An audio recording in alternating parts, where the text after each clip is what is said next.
is Uloma Umeano, like you all know.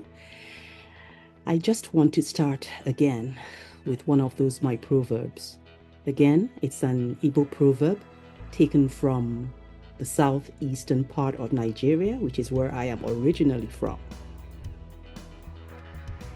Mma egburu n'ọba aka, akwawa aka, ya echeta ya.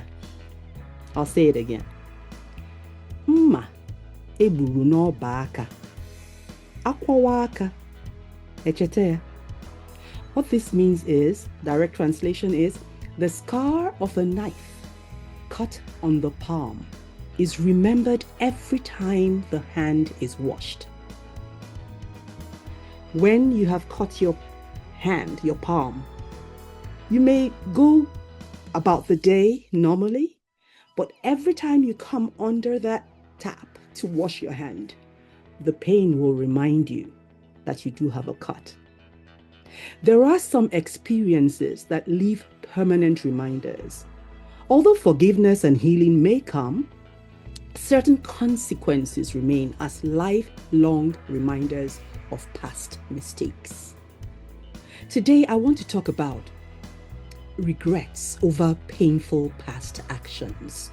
And I want to talk to our daughters. I want to talk to our daughters about marriage. You know, some of us have been around. So I am in a position really to speak about some of the things that I'll be talking to us about today. And I want to just lay it out very nicely, very calmly, not in any bitter way, not even to change opinions or even just so you know the things that are important to think about, so you know the things that are important for you to cast your mind on when you're taking those very, very important decisions about your life. So, dear daughters, we'll be talking about marriage, and I'd like you to just listen to me. The first, and I think what should be the fundamental question whenever you find yourself in that position where you need to take a decision about marriage is, do I have to? Am I ready? Do I know this person? Should I? What if I don't want to? Real questions where you sit yourself down and have that conversation with yourself first. There is really no need to get railroaded by family, by parents, by the biological clock, or whatever else. This is something that is going to be with you for life. So you need to be very, very clear about the decisions that you're making. I'll start with the must we.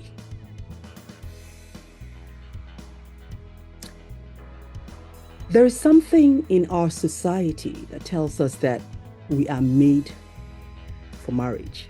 In other words, every young girl who's growing up grows up knowing, not thinking, knowing that it's coming. At a certain time in my life, I'm going to get married, I'm going to have children, I'm going to become a grandma, natural, they say, sequence of things.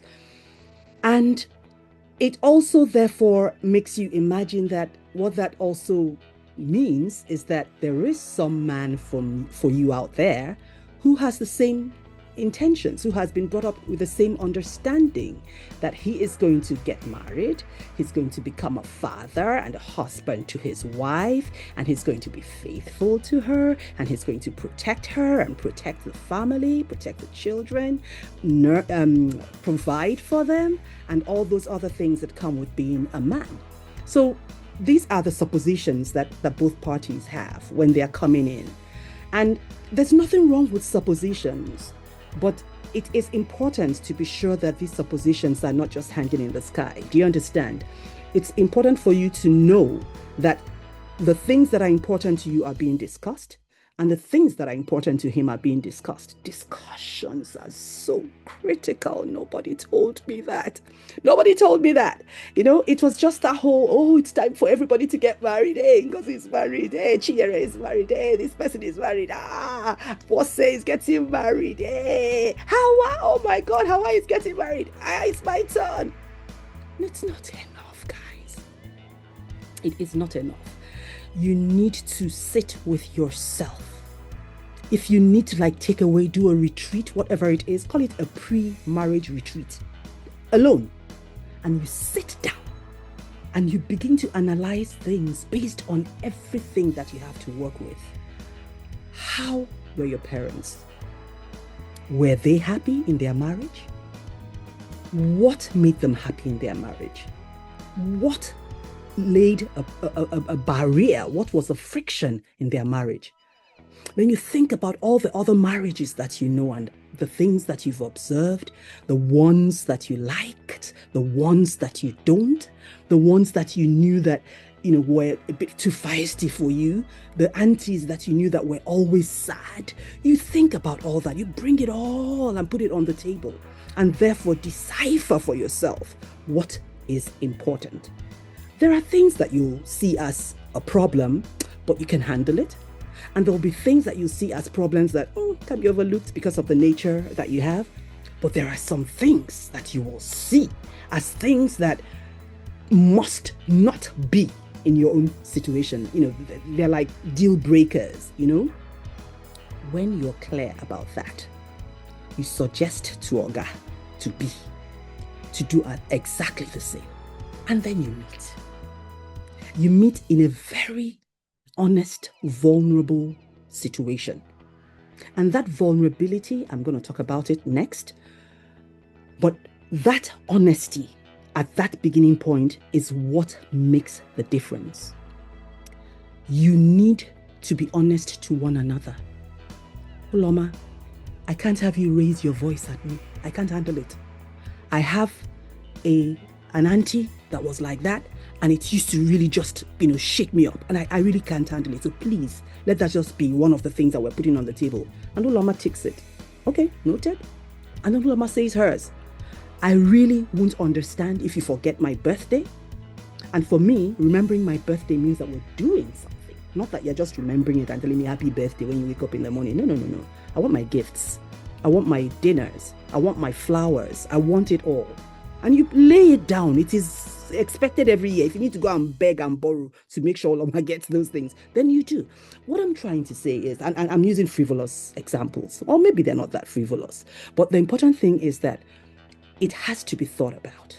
It has to be something that you ask yourself what your boundaries are, what you won't entertain, what is a must-have, and what is a good to have, and what is something that you can let go. Create as many baskets as you can, and just keep dropping these things in there. Think it through, my daughters. Think it through, my daughters. Think it through. The second thing is, there is a saying that I just learned from Maya Angelou. She's just the best. She's one of the best poets of all times. She said something. She said, when somebody shows you who they are, believe them. Oh my God. When somebody shows you who they are, believe them. And what that means is that in this search situation, in this part of the relationship, where you're digging into each other, trying to understand each other, what you see is what is.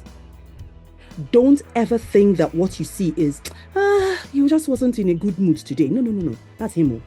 That is who he is. You have seen it. If your birthday comes, you're still in courtship, and that your important birthday comes, and nothing happens. He doesn't remember. A gift does not come. Cards do not come. Flowers do not come. There is no dinner. There is no surprise. Nothing. That's him. That's who he is. You understand? So if that you're expecting that anything else will happen after that, it's on you. It's totally on you. When somebody shows you who they are, believe them. It's all part of the learning curve. Before.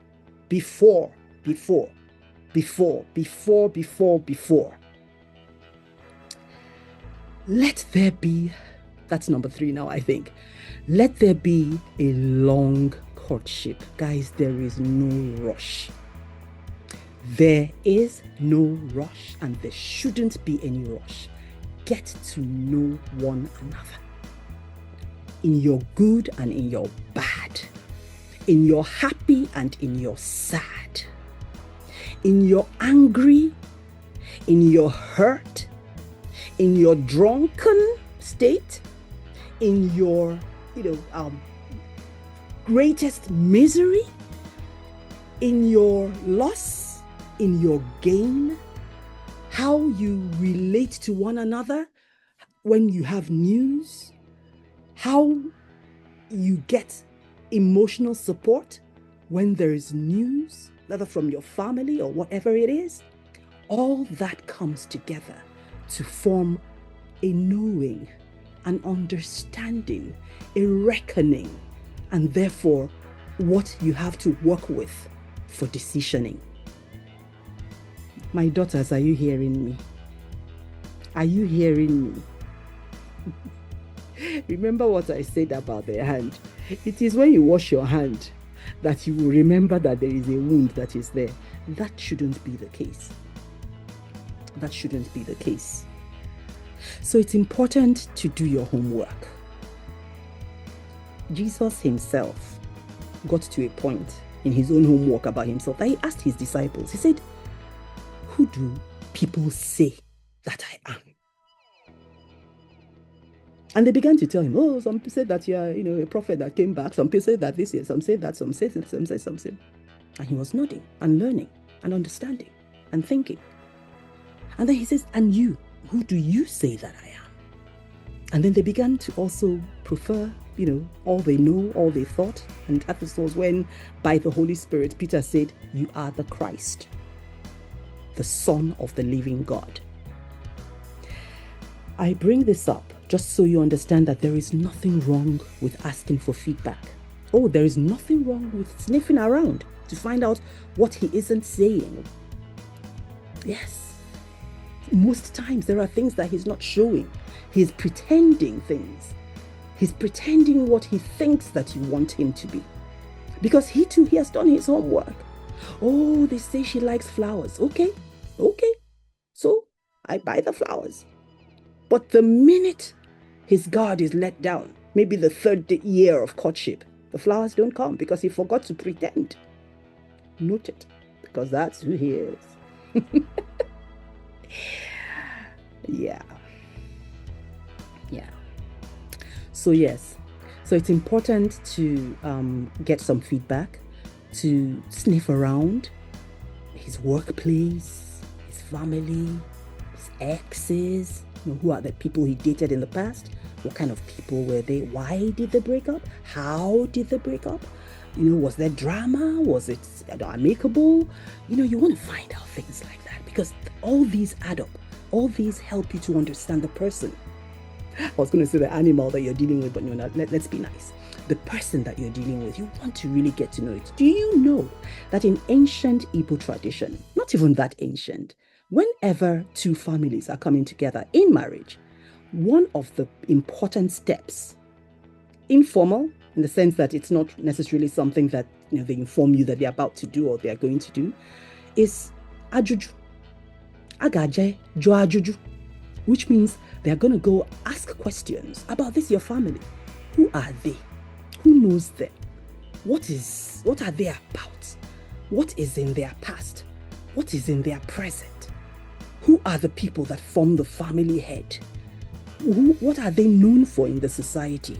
How do people perceive them? What do people say about them? What have people heard in the past? What are the gossips that exist? You find out because this is important. This is important. It is for life. It is for life. And you must always see marriage as that. Don't ever see marriage as a step, that when it doesn't work, you step out. No. That's dating, which is a different other thing, but that's dating. But when you're going to think about marriage, you're going to think about marriage because you're thinking about it for the long haul. It must always be for the long haul. You must always plan for it to be for the long haul, because that's the way you're going to have some kind of balance in your home, because children are going to come. And those children need the balance of both parents. So as much as possible, you want to make sure that you're making the right decision from the onset, so that that family is based on a solid foundation. Those are the things that you do before. And when you have made sure that you've done all that, this is a difficult one, but I'll say it all the same. You encourage him to do the same. Tell him what you're doing and encourage him to do the same. Because you don't want him to also find surprises along the line. Ask him to go and ask questions. Ask him to go and find out things for himself. Have the openness to have the conversations before marriage. My daughters, weddings are nice. Oh, weddings are beautiful. You want to have the perfect dress. You want to have the perfect event. You want to have the perfect guests. You want to have the perfect pictures. You want to trend. You want to be on social media.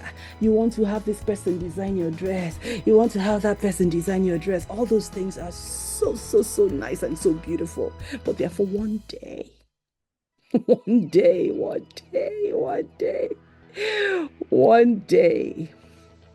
A year is 365 of 1 days. And then when you've been in marriage for as long as I have, you multiply that 1 day by a lot of years. And then you realize that 1 day, important as it is not all that there is. So when we think marriage, let's know that weddings are nice, but they are 1 day. They're just 1 day. And they should be a result of a good amount of thinking, a good amount of asking questions, a good amount of being sure, being certain, without a doubt. There's something that they say about, men and women. Men are from Mars and women are from Venus. Yes. We are from Venus with all our emotionalism. Yes, we have no problem with that. That is what, makes us strong. You should go to my last podcast to see what I said about that. We are definitely from Venus, and we come with the intuition, we come with the nurturing, we come with the extras. I said in my last broadcast that we weren't made from sand. Women weren't made from sand. That was men. Women were made from the rib. So yes, there is something special about us. Yes. Don't feel bad about that. Claim it, own it fully, and enjoy it. And the reason I'm bringing that up is so that you also recognize now, not, after you've gotten into it, that everything that you've come into the marriage with, the emotions, the occasional tears, the occasional worries, the passion for the family and all that, it's all yours and it's okay. Don't let anybody take that from you. Don't let anybody begin to tell you things like, oh, you're being too emotional about this. Of course I'm being emotional. I'm a woman. It's okay. Start to test these things before. Get into emotional arguments before. Get into arguments before. And see how he handles them. See how he is with fighting. See how he is with getting angry. Does he throw things? Does he hit people? If he hits people around you, tomorrow it might be you. Because that is who he is, like Maya Angelou reminded us. Whatever you notice today, before, that is who he is. They hardly change. Don't ever put your hope on change. Change might happen, but don't put your hope on it. And that brings me to the next thing. So, must we get married? It's a nice to do. Life can be a very lonely place, especially in the, first world, like they say, where there's a lot of individualistic living. Everybody is like in their own cocoon, and even when they're with people, their earphones are on and they're just in their own world. It becomes very lonely. And I dare say that it probably gets worse with age, because after a while, you can't even do the things that you liked to do. So all the other things that used to be a bit of an aside, go to the gym, or go swimming, or go out with the girls, or, go get a meal and, go run, whatever it is, all those things that you used to do to fill up time as an individual. After a while, as you get older, you can't do some of those things.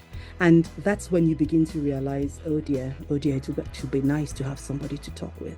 It would be nice to have somebody to, to be angry with. It would be nice to have somebody to fight. It would be nice to have somebody to share, news with and things like that.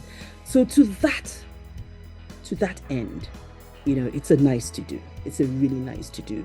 Better even if it's somebody that you do have a nice passion for, that you do love, that you do enjoy their company, even if a little, because it doesn't have to be like the storybooks say, but if you can at least tolerate each other and share some interests that are, the same, that would give you a life that is okay.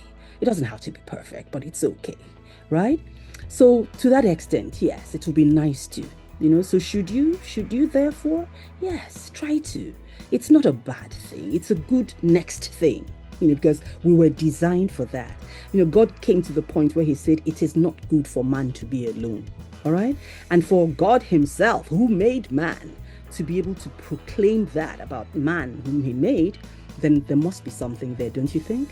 So there is something there, and it's important to milk it as much as you can.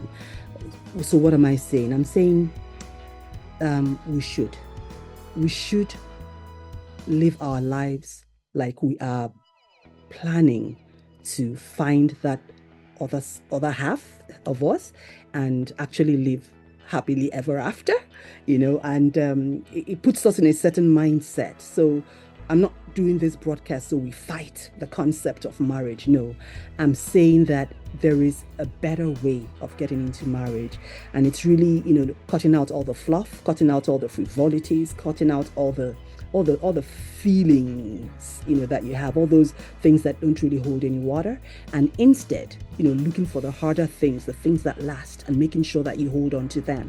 Those are the things that are important. Should we therefore forget about it? Sometimes, yes. If you do that meeting that I said you should have with yourself, and you find that X is what you're coming up with for everything that you talk about, when you ask yourself, can I tolerate this? X. Can I do that? X. Can I do that? X. Then wait, maybe it's not for you. Maybe it's not for you. Maybe you're just better off being on the outside and just being an auntie, to other people's children, because you just come and cause trouble for somebody's life when you come with what you are. And on the other hand, also, if there's somebody that you have always thought that was the person for you, or that you had thought after getting to know the person, you thought that person was the person for you, and then in the time of analysis, the person falls flat in your, personometer, then that person is not for you. It doesn't really mean that therefore you're not cut out for marriage, because there might just be another person lurking in the corner who God has already kept there for you. But if you are certain that somebody is not for you, that person is not for you. That person will not become for you later just because you now tie the knot. It doesn't happen like that. He is who he said he is. All right. So yes, it's important to bear that in mind. Okay, so let me tell you what I think is important, the things that work, the things that help you make it work. And this is assuming that the beginning point has been done, which is you get to know each other, and you have spent time investing in knowledge, investing in finding out what you can about yourself and about him, about his family, about your family with him, and so on. You've done all that. You've had a long courtship. What do I consider as long courtship? I'd say anything between 3 to 5 years is just right. Anything less than 3 years is too soon, and anything more than 5 years is too long. But I think that's the amount of time that is required to test out all these things that I'm talking about. I think it's important that we test out as many of these things as we can, just so that we are better acquainted with the person that we're calling our life partner. All right. So be friends. I know it's easy to say be friends, as if, of course not, I'm a friendly person. I'm saying be friends, be buddies, you understand? Be people who enjoy each other's company, who laugh together at the same jokes, who complete each other's sentences, who look forward to the same sort of vacations, who understand people in the same way, who are able to, come to the same terms about how to bring up your children, who have the same understanding about what, matters and what doesn't. You have to be friends. What do friends look like? Friends get into a banter, they joke, they hit each other at the back, they laugh joyously, and they come back and they're like, they enjoy each other's company, and they share things that other people don't even understand. They have their love languages, they have their secret languages, they have their secret signs that they make with each other. Those are friendship traits. They like to hear each other. They like to be with each other. They're not, I'll tell you something. There are certain marriages where the husband can't wait to get out of the house. The wife can't wait for the husband to travel. The children can't wait for both parents to just go away. It's hell. All right? And that's because there was no friendship, and there is no friendship. They have nothing in common. When one comes into the room, the other one goes out. When the other one comes in, the other one goes out, because they have nothing that holds them together. Be friends. Be friends. Be friends. Do find, if you've done all the pre-work and then you find that there are a lot more ticks than X's, then start working on the friendship. Relate. Have a good relationship with one another. Enjoy each other's company. Go out of your way for one another if you can. If you're, if he likes to watch movies, then have the movies, have the date nights. Go out and watch those movies, even if it is once a month. If he likes soccer, get interested in soccer. Buy him a jersey. Create watch parties in the house. And whatever it is, because you are friends and because you want him to enjoy this friendship, get interested, know the names of the players, know who the best keepers are, find out who the coaches are, everything, just speak the language, because you are friends. Because you are friends. Not because you have to, but because you are friends. Because you want to. That's what friends do. Friends want to be there for one another. Friends want to share the same sort of joys. Friends want to tolerate. The word tolerate doesn't come because you already just love each other's company, and you bring each other up. You don't pull yourselves down. You're friends inside and outside. No matter where you are, no matter who is talking about you guys, you defend him. He defends you. Even if to his parents, even to his sisters, even to his brothers, you are always sure that he will defend you, and he is always sure that you will defend him. It's friendship. It's friendship. You're not in competition with one another, because That's what you find in certain marriages. There's just competition. And you begin to ask yourself, why is there competition? You're the man, I'm the woman. Or I'm the man, you're the woman. Why is there competition? Shouldn't we be complimenting each other? But there is. Sometimes it's competition from just being jealous of one another, from maybe career perhaps, or just personality. Maybe one has a magnetic personality and the other one doesn't, and so you just begin to have beef for the person because the person has, an engaging personality and people like him or people like her or whatever it is. Competition shouldn't just exist. There should just be friendship, oneness. And I'm not saying that there won't therefore be rifts, but when there is a friendship and there is a rift, what would usually happen is that all you want to do is fix it. All you want to do is fix it. You don't even want to sleep at night until you fixed it, because you love the fact of you guys not having issues. You love the fact of you guys enjoying each other's company. You don't want to sleep. The Bible says that you shouldn't let the sun go down on your anger. And as friends, you don't even want the sun to go down on your anger. You don't want to be those people, those married couples that face different sides of the bed. You're in the same bed, but you're on different sides, facing this way and facing that way. And, you don't want to be that type of couple. So be friends. Be friends. Be genuine friends, And that brings me to something I said I was going to talk about, vulnerability. If you can't be vulnerable before him, and he can't be vulnerable before you, you're never going to be able to build trust, and therefore you're never going to be able to build a relationship. It's as simple as that. And I know they cost you so life day. You understand? It's just the way it is. It's relationship is based on trust. And trust is really just a trading of vulnerabilities. I give you, you give me. I give you, you give me. I open up here, you open up there. I open up here, you open up there. And we just keep trading those vulnerabilities until we mesh. We totally mesh.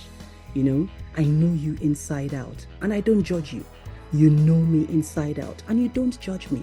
I don't use what I know about you against you. You don't use what you know about me against me. And therefore, we are solid. Nobody can come in between us, because we are a rock. We're like a sedimentary rock. We have been, placing all those vulnerabilities, and we have seasoned and qualified, and I don't know if that that English is correct, but whatever it is, we have solidified, and we're in this relationship together, and it is what it is. It is what it is, and it can't be shaken. All right. So that's what you want to do. You want to have that platform where you're sure that nothing that you say will be used against you. And he needs to also have that confidence. And it comes back to what you therefore do with that information. When you do get somebody tell you, really sensitive things about them, where do they get to hear about it? Does your mother come to tell them about what you were supposed to have just kept secret? Does your mother come to tell them, things that he felt he was telling you in confidence? And at the same time, do you begin to hear from his friends what you thought you were telling him in confidence? Those are the kinds of things that really begin to ruin situations. So watch out for things like that. Watch out for, not even watch out, plan to trade vulnerabilities from the onset. Remember, I did say that before, it's important that you begin to test things, push him a little, to just see how he reacts to certain things that have to do with excesses, things like alcohol, things like anger, things like hurt, how they react to hurt, things like sorrow, how do they handle trauma? Push as much as you can. You can't push everything. You're not going to go and kill somebody just because you want to see how you react to hurt or to the pain of losing someone. But as much as possible, watch out for those things, because what you see in a person is what they are. Okay? Then know the Lord. Both of you have to be on fire for God.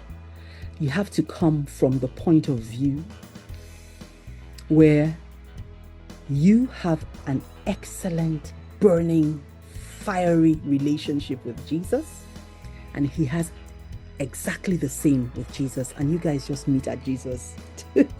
I heard that when I did my what do they call them, counseling session when I was getting married. They talked to us about the triangular relationship where you meet at Jesus, and it sounds so fantastic, but it is so true. It is so true, because the grounding that you have is what sustains everything else. The foundation that you have is what your house is built on. And so if you are on fire for Jesus and he isn't, it's going to be a problem. If he is on fire for Jesus and you are not, it's going to be a problem. So find yourselves in Jesus. Find yourself in him. And what that means is, let your Christianity be true. Let your Christianity not be a ploy. Let your Christianity not be, fashion mode, Let it be real.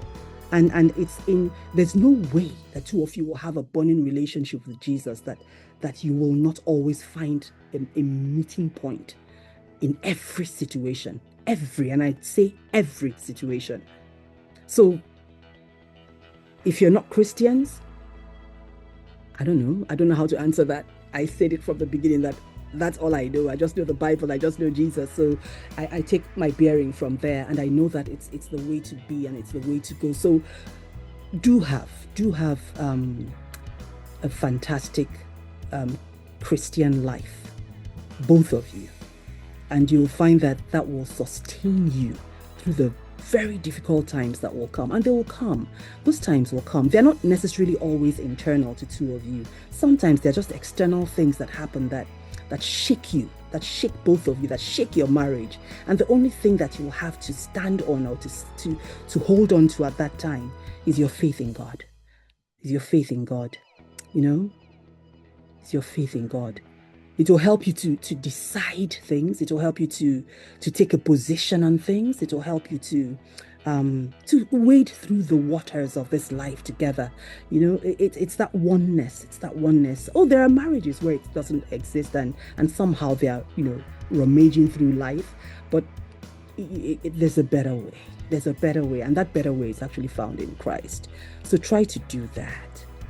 And the last one I'm going to leave us with is another very sore topic, and it's openness about, it's part of the vulnerability, but I'm specifying it down now to money. Yes, your finances. Guys, be honest to one another and open to one another about your finances. It's a difficult sell, but if you get it right from the beginning, you will enjoy your lives together. I have examples of those who got it right and those who didn't. And trust me, the ones who got it right are having a fantastic time. What did they do? There are different formulas to it, but the important thing is the openness. It's the recognition that there is no competition, that you're in it together, that you understand that there will be highs or high times that things are high and times that things are low, and that it's okay because you have one another. Some people have joint accounts. Some people have different accounts for different things, and they have different ways of, taking care of the different needs in the house. Some people have the fundamental, the man has to take care of this and the woman has to take care of that. But whatever it is, just talk about it and be open about it. And let there be no hiding of things. Let there be no need to hide things.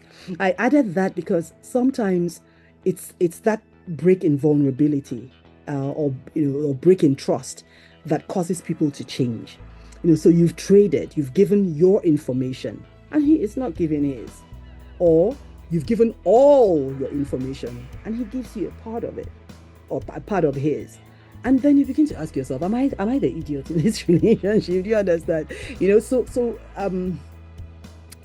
Yes, there is that. So there's an openness about money issues, that is a must-have. It just helps to oil the wheel of building trust and building oneness and coming to the same purpose, the same direction, because you're not fighting each other. You're heading in the same direction, which is, you're in a ship with your family, with your children, and you're going in one direction. So there really should be nothing that stops you from doing that, including the finances and the difficult sometimes discussions around the finances. And again, this is something that you should start before.